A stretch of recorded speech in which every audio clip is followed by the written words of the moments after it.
Some episodes may contain graphic content or sensitive topics, while all episodes will consistently feature offensive language and absurd speculations from two opinionated women on a spiritual journey just trying to figure shit out. Listener discretion is advised. Hi, I'm Heather, and I'm here today with my co-host Sharon. Hello. Welcome to Hexhaven. I was super excited when you told me that you're going to cover a Midwest. I thought you said Wisconsin, but it's okay. But yeah, so then I'm like, well, I'll talk about a cult then. So Heck then... yeah. It's not like there's not plenty of them out there to choose from. There's a ton of them. But this one I thought of because the cult leader had died a totally avoidable death. And... Okay, I remember you saying when you said not to Google it, like... Yeah, I'm like... Wait till I tell you how he died. Yeah, I'm like, don't Google it. I did watch the documentary over, and that's where my information was all obtained from. Yeah. But it was weird for me because I watched it like 10 years ago when it first came out. Mm-hmm. And when I was watching it 10 years ago, the leader was like a dirty old man. Okay. And now he's my age. Like, what? Yes. He's still a dirty old man, but he's my age. So it's so weird to, like, see it in that way. Yeah. You know what I'm saying? So in most documentaries, it's interviewing ex-followers that escaped these horrific conditions. Yeah. And most of them are subjected to, like, physical, verbal, and sexual abuse, but this cult didn't have all of that negativity surrounding it. Okay. At least not to the levels we see in other cults. Right. For the most part, all the members that were interviewed in this documentary, they really had really good things to say about their time with the Source family. Oh, that is a huge change from most cult leaders. Which is something that I don't, once again, like really remember from watching it 10 years ago. Because I think I just lumped it all together as a cult. Yeah. But yeah, it was very different. If you do decide to watch it, there is like some scenes of nudity. And there is, good Lord, a birth scene. Oh. And I am a woman that has given birth, and let me tell you, I don't want to see that. So it's definitely not freaking pretty. It's not pretty. Oh God, it's not pretty. So you've been warned. If you watch this documentary, be warned, you're going to see some coochie. Yeah. You're going to see some stuff come out of that coochie. The Source family. They are a spiritual cult from the 70s. Okay. And they were out of Southern California. Okay. It is said that they transformed sex, drugs, and rock and roll into a genuine religious formation. Wow. Yeah. So the founder is James Edward Baker. He went by Jim. Okay. But then in later years, he changes his name to Father Yod. Okay. And then in his final years, he goes by Yehovah. Mm-hmm. Okay. So he served in the Marine Corps during World War II. He was a jiu-jitsu master, and when he was 12 years old, he was named America's Strongest Boy. Oh. Yeah. When he was a baby, his father left. Okay. And one of his friends' father kind of took him under his wing. Okay. And this father, his name was Paul Bragg, and he was the originator of the health food store. And this is like a major brand for its time that only sold like healthy food and was big in like health supplements. Okay. So like what, isn't like Whole Foods kind of like that? Yeah. Mm-hmm. So this is where he developed the knowledge of living a natural lifestyle and eating healthy and clean. Okay. In 1955, kind of going to do just a little bit of a timeline. He opens a restaurant with the help of some investors, and it is the first all-natural food restaurant. Okay. And later that year, he reportedly used jiu-jitsu chops to kill a man who had attacked him with a knife. Whoa, so like he was being robbed? No. it actually didn't even say. I think he just got in a fight with He just got attacked? Yeah, he was just, it just said. And then he ended up killing him? He ended up killing him. Mm-hmm. Like karate, he was jujitsu? Jujitsu. Chops? Yep, but he was acquitted for that slaying. So it was self-defense? It was seen as self-defense. Mm-hmm. Okay. So then in 1962, he opened the Discovery Inn. In 1963... The what? The Discovery Inn. It was another restaurant. Discovery Inn, okay. Yep, another restaurant. In 1963, he was involved in a love triangle with a TV actress and her wealthy husband. Oh. He karate chopped him in the throat twice and shot him in the head. What?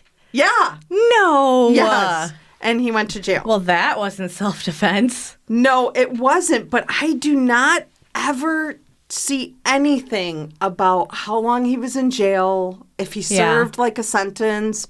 Like, it's not talked about in the documentary, so I Google searched it. And I couldn't see that he was ever sentenced for that or served hard time for that either. Maybe he was acquitted, or maybe they brushed it under the rug. Maybe they just, because I don't know, maybe they took the actress's word and who knows. Wow. Yeah.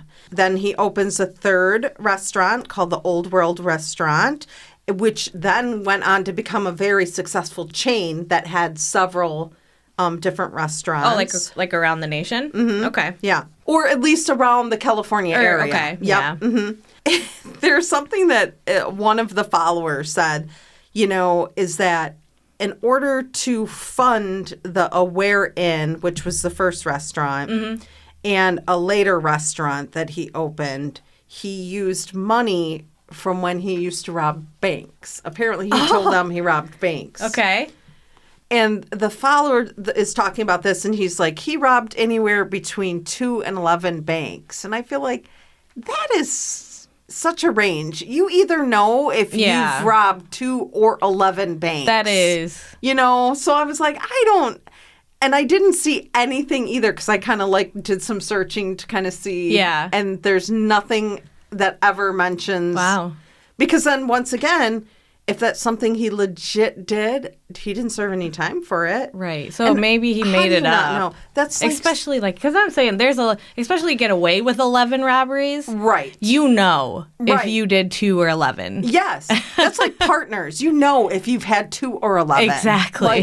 There's no in between. Right. It's just such a range that's a ridiculous range. Right. No. And if he didn't ever do any time for any of that, odds are maybe he robbed one bank and got away with it. Maybe. But odds are that was kind of made up to bolster him a little. Maybe because he's he's seen as this very macho man, this fit man. And I mean, he's karate chopping people and shit. To death. Yeah, twice. To death. Twice. Well, I think the second time the gun to the head probably had a little more to do with it. But, twice. You are right. Twice. You are right. So in 1967, he met a 19-year-old French girl named Dora, and he was 43 at the time. Ugh. They started doing acid and using marijuana, the downfall of society. It's a gateway drug. Don't do it. They were just say no. Just say no. They were doing a lot of speed, and he was going to the restaurants and emptying the cash. Jesus Christ, speed is bad. Yeah. Mm-hmm. That shit I heard can kill you, because isn't it it makes your heart race. Yeah, because it's an upper and a downer at the same time. Mm-hmm. Crazy. Yeah. And he was emptying the cash out of the restaurants, so when they opened, they wouldn't have any money. And because these restaurants were also funded by investors, they axed him and said, oh, yeah, it's like embezzlement. You're done. Yeah. You can't do this anymore. So then in 1969, he opened the Source restaurant. And it was a vegetarian restaurant on Sunset Boulevard, which was a huge success. Oh, man. Now I know who this is. Really? Yeah. Okay. Yeah, I listened to a podcast about this. I can't remember who covered it, but I remember now that you said the vegetarian restaurant. Yeah, okay. So many celebrities were spotted there. There were scenes from movies like Alice in Wonderland from 1970 and Annie Hall from 1977 that was filmed there. Wow. Mm-hmm. Okay. There was tons of famous people that just hung out there. Like they show clips of people in bands and Goldie Hawn being there. Yeah. And, so That's fucking cool. it was really a trendy place for California. Yeah. So political tensions led to a lot of lost people, and this is why people turn to such intense forms of like religious and spiritual practice. Yeah. The Source family grows out of the Source restaurant, and the members begin to work at the restaurant. So he's really just this dude that opens this restaurant, and then people like young kids like kind of like go there to eat, and then they're like, oh, this dude's got a good vibe. So that's what I thought I remembered was like it was a lot of people had issue with the group because he was so much older, and it was like he was indoctrinating these children. But they weren't. Or like they young, weren't. not children, but like Yeah.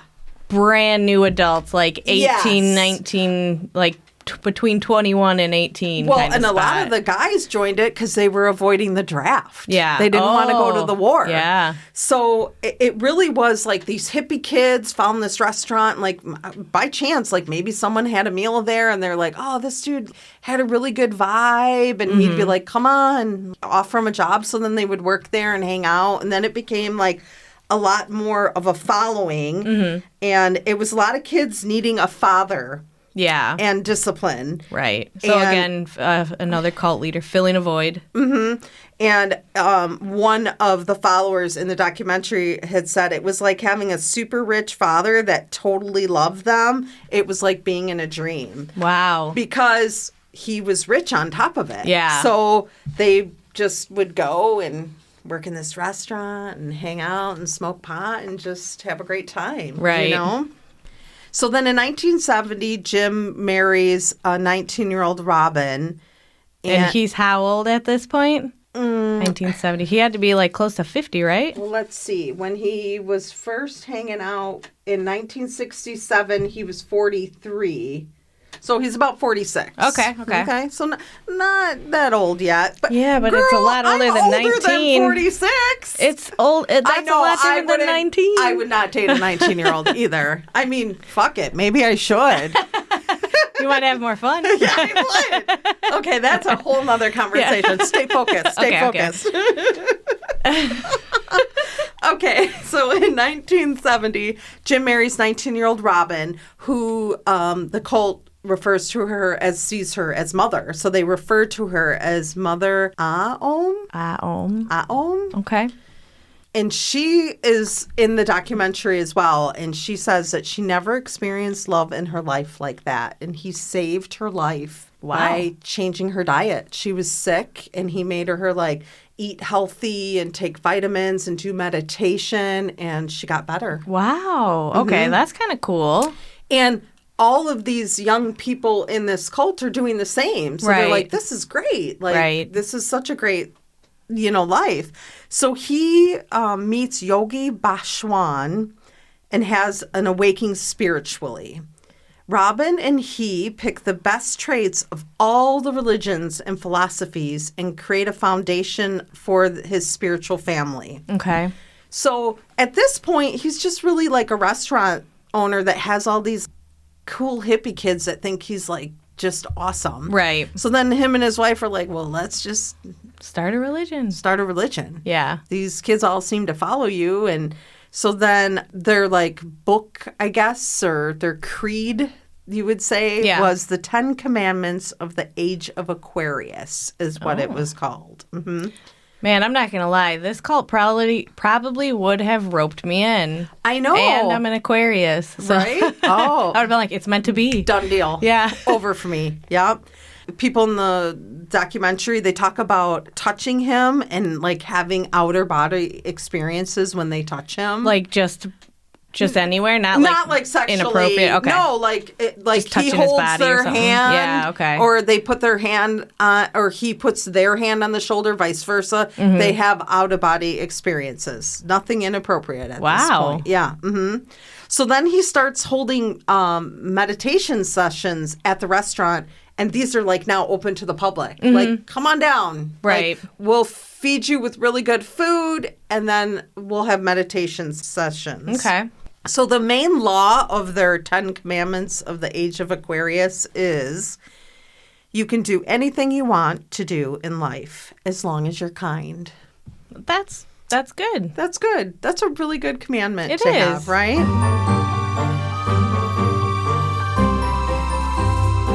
After they, decide to start this religion, he becomes Father Yod. So then people start calling him, now he's no longer Jim Baker, he's Father Yod.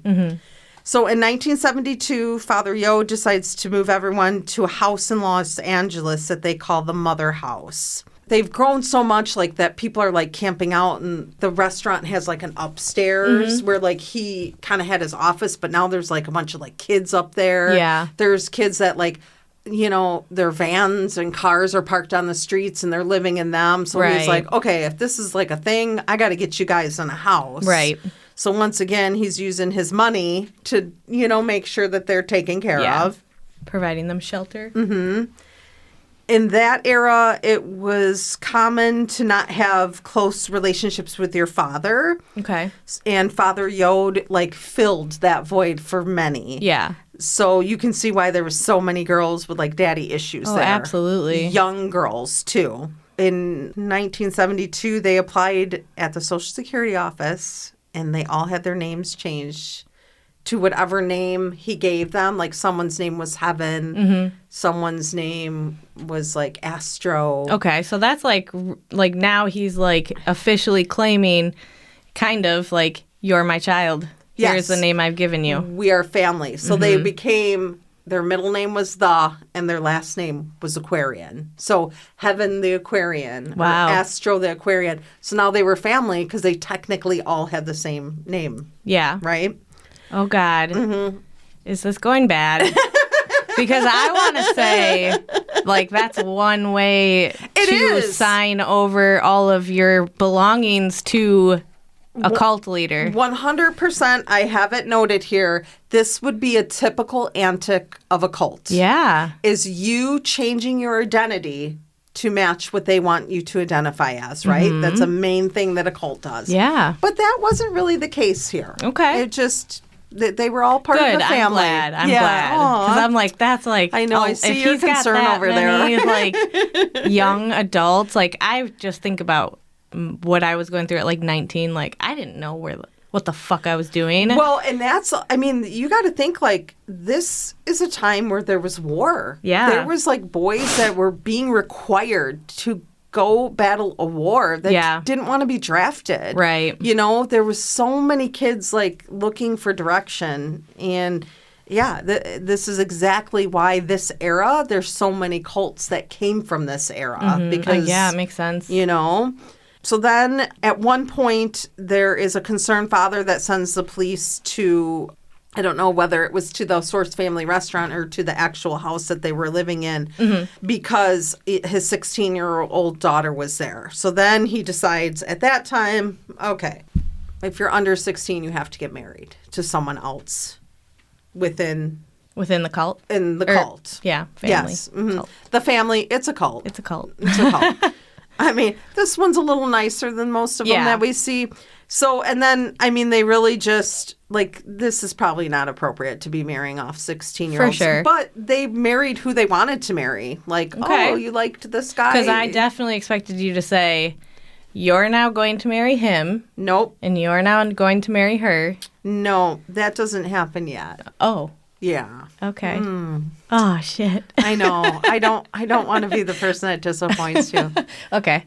But some weird stuff does happen after a while. Okay. I was hoping it would just be wholesome. It started out so good, right? It did. And things do tend to morph over time. You see that a lot. Well, and that's another typical cult thing. Yeah. Is that it starts out so innocently, and then the leader is just drunk with power and starts making decisions.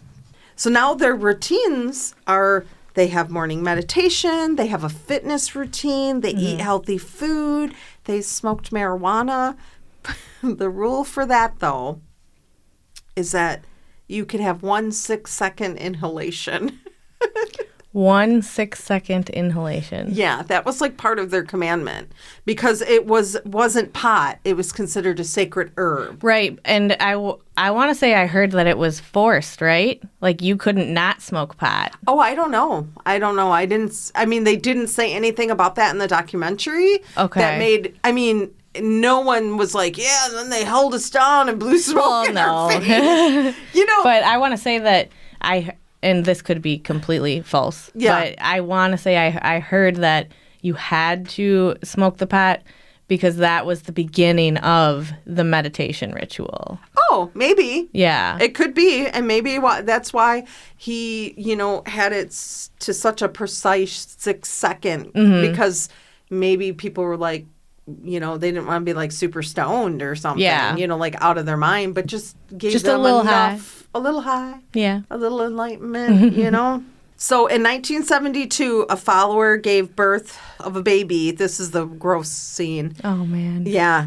And unfortunately, the cord was wrapped around the neck of the baby. Oh. Father Yod declared, and this is all, like, there's a girl that's part of the Source family that is, like, records everything. That's her job. That's her role. Okay. She takes the pictures. She makes the movies. Like, she records everything. So, this chick is giving birth to a baby in the middle of a fucking room with like 50 people around her. No. And I'm like, I could never. How fucking awful. And she's just there, spread eagle, naked, like in pain. And he's nice. He's comforting her. Her partner's comforting her.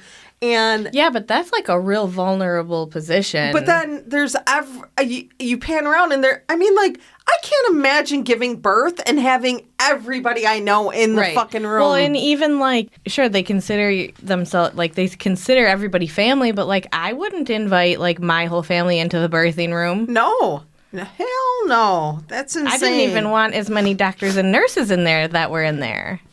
It's just a really vulnerable place to be, I remember when I was giving birth to my daughter, my doctor had interns and she came in and she's like, oh, Heather, and she had like a foreign accent.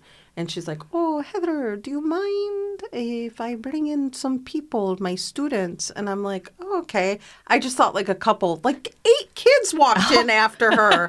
And they're all looking in my vagina. Oh, and I'm like, what the fuck? Yeah, I would have expected 2 max. Yeah, I thought maybe 2 kids. You're bringing a whole ass classroom in here. She was a really great gynecologist. This is not a medical college. Loved her. I did not judge her for that. I really liked her. She was a really good doctor. Yeah. But I was like, damn it. Yeah. Here we are. Yeah. Hi, nice to meet you. Hi. Yeah. So Father Yod declared that if God gave this baby life, he would do nothing but preach God's word moving forward, and the baby lived. Oh. So the followers believed truly this was a miracle. So he brought the baby back to life because it was strangled with the cord around its neck at first, right? Yeah. Okay. And he gave it life. I think he did CPR on it and then, whatever. But yes. And then what a blessed event that was. What a miracle. Yeah. Then they start to get into ceremonial magic. That sounds like a sex party. Yeah. This is where things start to go bad. Okay. This is right here is where it's starting to happen. And we're breaking down. Brace yourself. Oh, goodness. Okay. He decides that he wants more than one wife. And this just devastates his wife. As a cult leader often does. Yeah. Always does. And his wife, Robin, was just devastated by this because she believed in the commitment of marriage. Yeah. And she did not want him to have relations with other women and have children with him. Man, I can't blame her. Yeah. I'd be pissed. Especially when you go into this thinking that this is your person, your partner for the rest of your life. How can I be your soulmate if you think that somebody else is too? Yeah. So then he takes on 13 wives. What? 13. From 1 to 13? Yeah. Yes. And, it's awful because they're interviewing her and then they're talking to, the other women. And the other women, a lot of them, I mean, of course, now it's years later, but they're reflecting, looking back, and they're like, I realize how awful that must have been for his wife to see us all.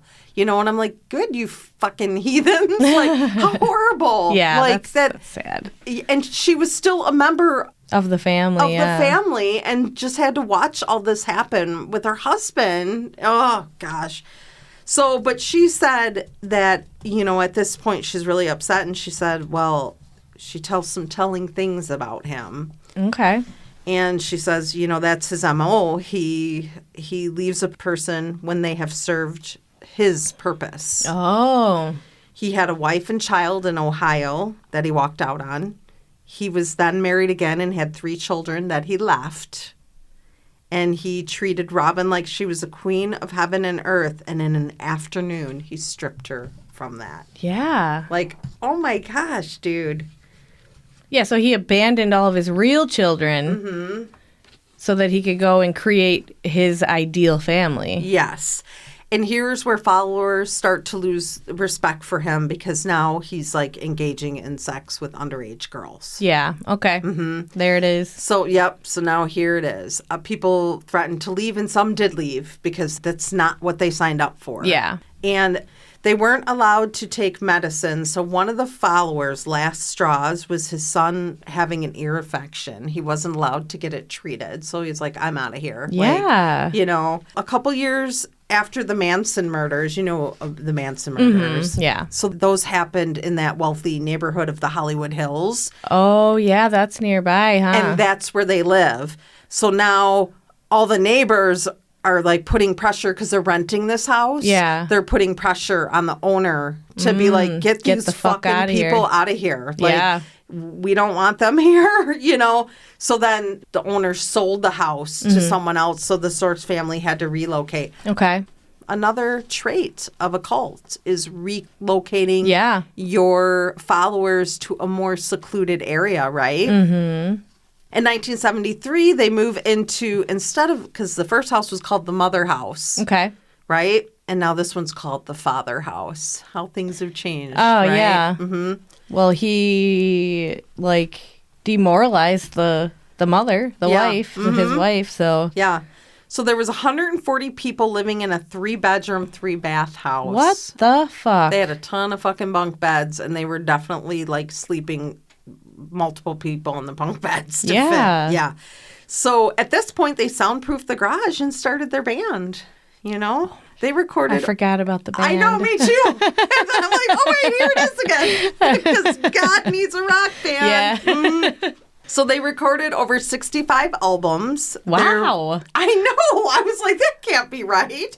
But they had no concern about commercial success. So no wonder they recorded 65 albums. Yeah. They were denied by all the record labels that they attempted to, you know, go to send demos to or whatever. So was it because they sucked? It's awful music, and most of it's like him, like, come on, child, join my cult. Like, it's real, like, hippie vibe. Yeah, and there's chimes in the background. Yes, and it's mostly him talking in a rhythmic way and music behind him. Right. So it's just a way for him to hear his voice. And like subliminal messaging. Yes. Like, come on, you groovy cats and kids. Like, it's just stupid. I mean, if you want to see, you can look on YouTube. I will do that later because I'm curious. Make sure you don't do it at work. I will not do it at work. They started playing at school campuses. Okay. You know? Which, I mean, fits the MO for, like, his... recruiting younger, newer. Yep. Yep, absolutely. Mm-hmm. At this time, he starts to decide what couples are going to be with each other. Okay. And he starts splitting up couples. Wow. So there's people that have joined this cult and have been together like 10 years previously before this. Right. And now they have to have different partners. And they just did it until they left. So that's, you know. That's awful. But him becoming interested in sex magic, you want to take a guess who he followed all the sex magic teachings from? The sex magic. Was that Charles Manson? No. The sex magic is from the teachings of the Order of the Golden Dawn. It's Alistair fucking Crowley. Yep. Which was an occult society that was interested in channeling sexual energy for magical purposes. We learned about this in the Crowley episode. That's what the sex magic... Okay. Yeah. Now I remember. Yep. So Crowley was a member of that secret society. Remember, it was the one where he wanted to be elevated to the next level, and they're like, no. Yeah. So then he went to his friend, and his friend did it, and they're Yeah. like, fuck you, you shouldn't have did that. Like, and then now he tried you to can sue him. definitely go fuck yourself. Yeah. So that whole sex magic, Yeah. that's where he got it from. Right, okay. Is from the teachings Wild. of the Order of the Golden Dawn. Yeah, it's weird how they're all connected Yeah. in some way, you know? And he said it wasn't about orgies. It was Sure. about raising consciousness. Raising something. Yep. He was about raising something, but it wasn't consciousness, buddy. Yeah. That is true. So Robin wants to leave at this point. Like, Okay. she's just Can't utterly blame her at all. disgusted. But then she got pregnant. Oh, I know. And then she thought after the birth, Father Yod would come to his senses, but he did not. No, of course not. He now wants to be referred to as God, Oh, which is that's the final step. Yehovah. So he wants to be called Yehovah. So they were hounded by city inspectors, building inspectors, child services, and city officials. Because even in this new neighborhood, people are like, dude, there's 150 fucking people living in that Right. 3-bedroom house. They have laundry lined up outside, like on clotheslines, and just hippies laying around by the pool. Like, My gosh. you know, so they're getting all these complaints. So No, they didn't like hippies either. No, because hippies are very much seen as like freeloaders, you know, and no, you don't want to have a multi-million-dollar house and have 150 hippies living Absolutely next not, door. yeah. Like, no, you know. I don't want to have a house with 150 of any kind of people living next door. Right. I don't want That to would have be a house utter with insanity. 4 people living next door. Right? I hear you on that one, too. Oh, my I would God. rather live with no neighbors. Yeah, I would rather not see another human being for a really fucking long time. I fucking agree with that. Until I choose Until to see I humans. choose, yes. But because of all these, you know, city inspectors and stuff hounding them, Yeah.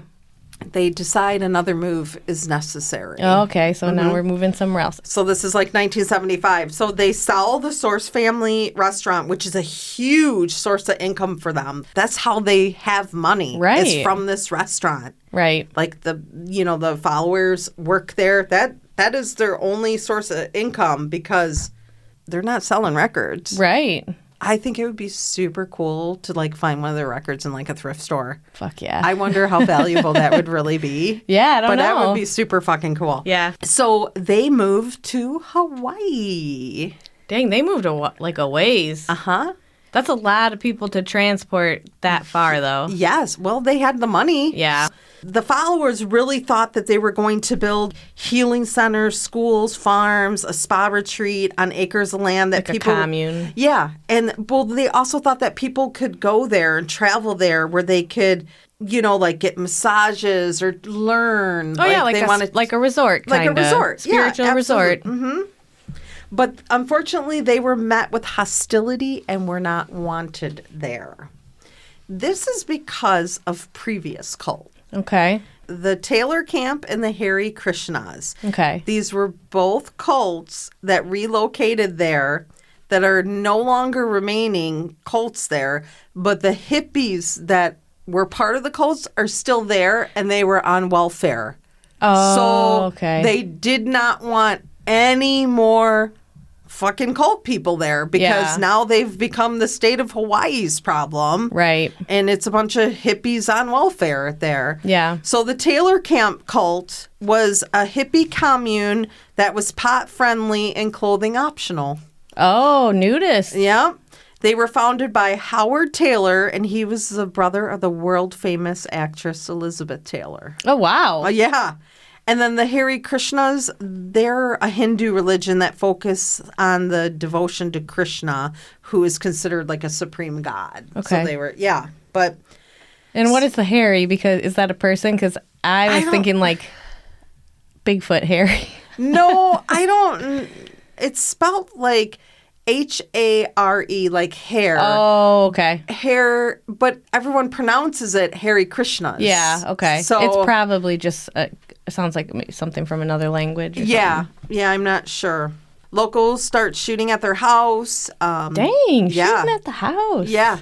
So they felt like they had to defend themselves, and this like made a lot of them like anxious simply because they had been avoiding the Vietnam draft. Right. And now they're in Like they came there to battle. avoid violence. Yeah. And now they have to fire rifles back at people, and they don't even know how to handle and load a rifle. Like, it was super scary for them. Yeah.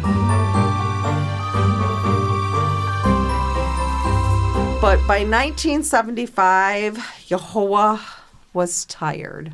Meditation became very intense, and he proclaimed that he taught them everything, and there was nothing left to teach them. So you're telling me that this dude was like, I'm bored with this. Mm-hmm. Yeah. Yeah, and he would meditate for days and hours on end, and he finally said, there's nothing else. I've taught you everything. Yep. He said, you are responsible for your own evolution.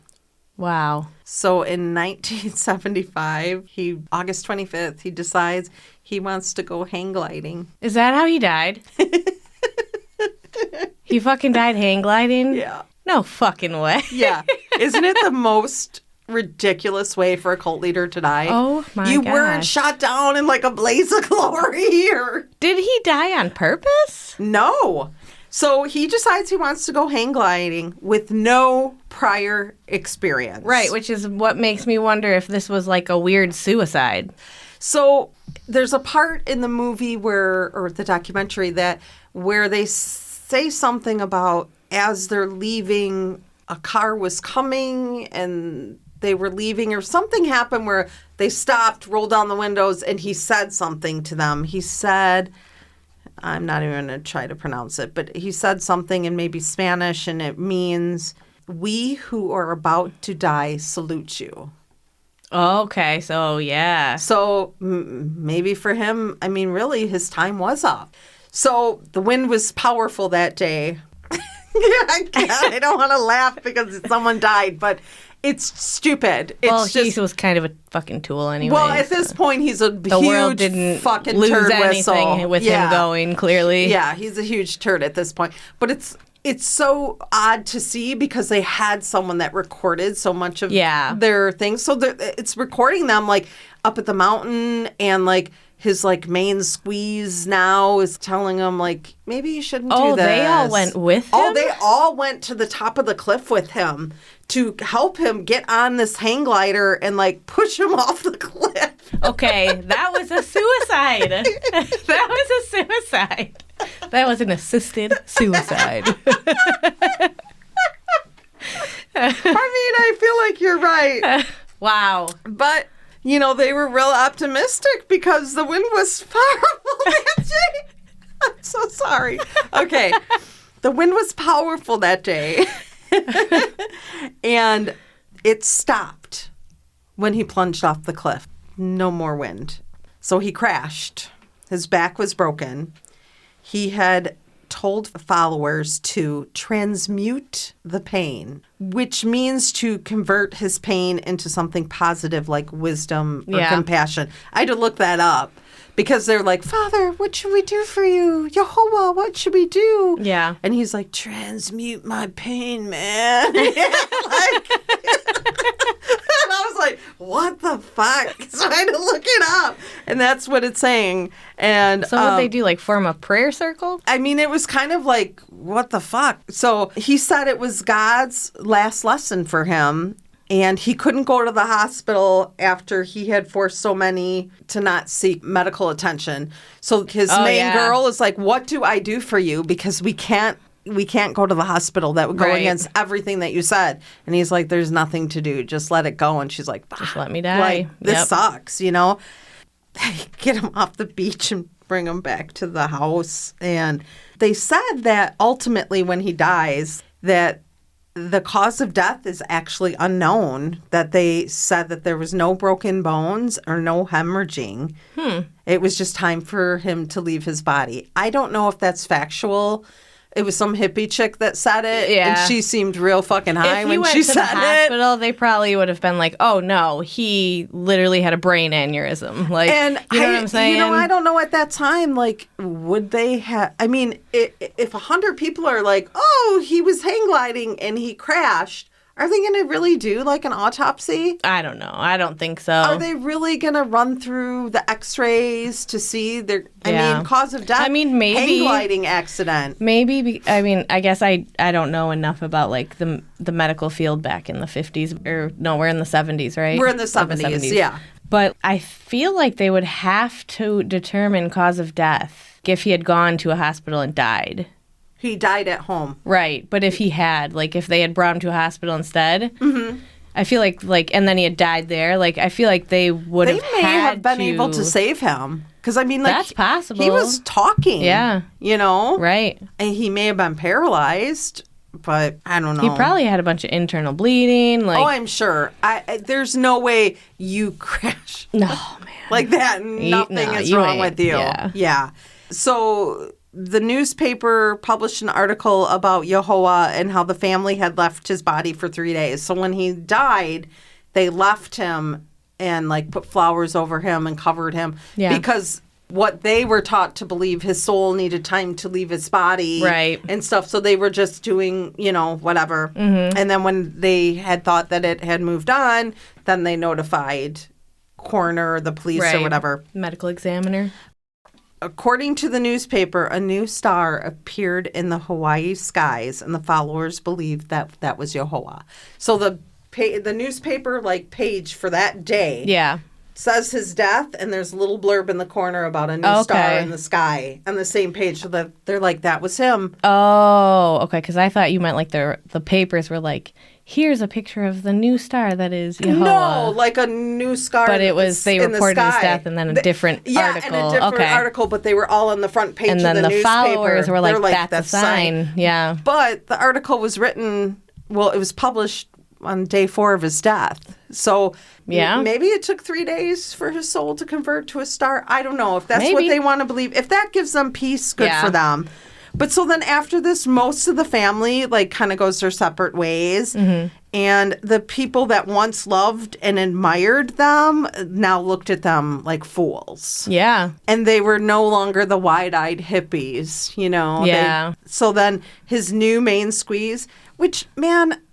In this documentary, you know, she's an adult woman, and she's still like, I was his favorite. Oh. And I'm like, God, you are really still a sickening fucking person. Yeah.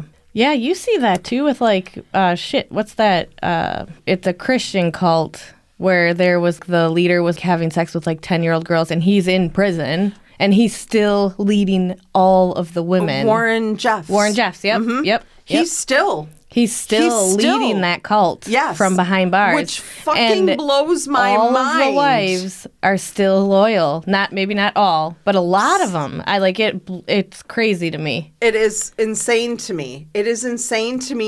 This man is going to be in prison for a very long time. Yeah. And he's convincing them that he'll be out soon. It's crazy to me that none of you have tried to pick up a newspaper or turned on a television and found out the truth about this man. Right. He's been gone for a very here's the fucking thing, long though, time. is they all knew the truth because in that cult, they kept very detailed records. Oh, yes. I think they said they pulled like tons and tons of boxes of records out. He recorded every sexual act. Like he had a room for where he committed those acts. And so they knew. Mm-hmm. Like they all knew before. They just don't care. And that's the part that I think is like too much for my mind to process. I don't know that they don't care. I think that they don't know what to do. Yeah.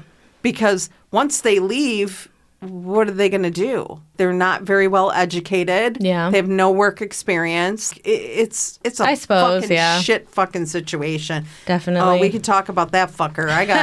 That's a whole other episode. That's a whole other episode. So his bimbo, the one's like, oh, I'm his favorite wife now. Her name was Makushla the Aquarian. She served as a Source family spiritual leader for a couple years after he passed away. Okay. And she said that after being with him, this is to this day what she says. Like, well, in the documentary, which was like 2012 or something, she said, it seems like an impossible thing to have a relationship with anybody. And I feel like still to this day, I work with not to give my power away to another. So I took it as she has not been with another man since him. Yeah. Okay, cuckoo for Cocoa Puffs. Like, yeah. I mean, oh, cool. Well, she is dedicated to her man. So then officially in 1977, the family disbanded. And Robin and Yehoah's daughter, they interview her at the end. And she talks about how her father broke her mother's heart. Yeah. And how it changed her mother forever. So she got out, right? Yes, she left. Because I didn't remember if she was able to finally get out. Yeah, she left. And she is living with several illnesses to this day. Illnesses? Yeah. Remember when she was sick? And then when she first met him, he changed her diet and had her taking supplements. And she said ever since she has left him, she's been sick. Wow. She takes like 10 pills a day and has all these ailments and... Yeah. Damn. Yeah. And, you know, the one thing you could take away from the Source family is live in the moment and keep changing. Live in the moment and keep changing. Mm-hmm. Crazy. Yeah.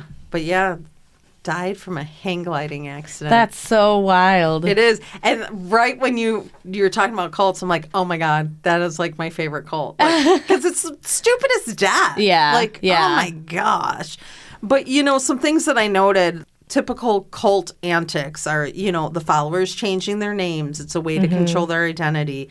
Giving up all your possessions and giving up all your money to the cult. So the people that worked at the restaurant obviously didn't get paid. Right. They just... They worked for free. Their room and board was their payment, you know.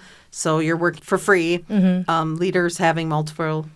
partners, of course, living in a shared space and then moving on later to a foreign country, you know. Yep. And they always say that the cult leader was charismatic.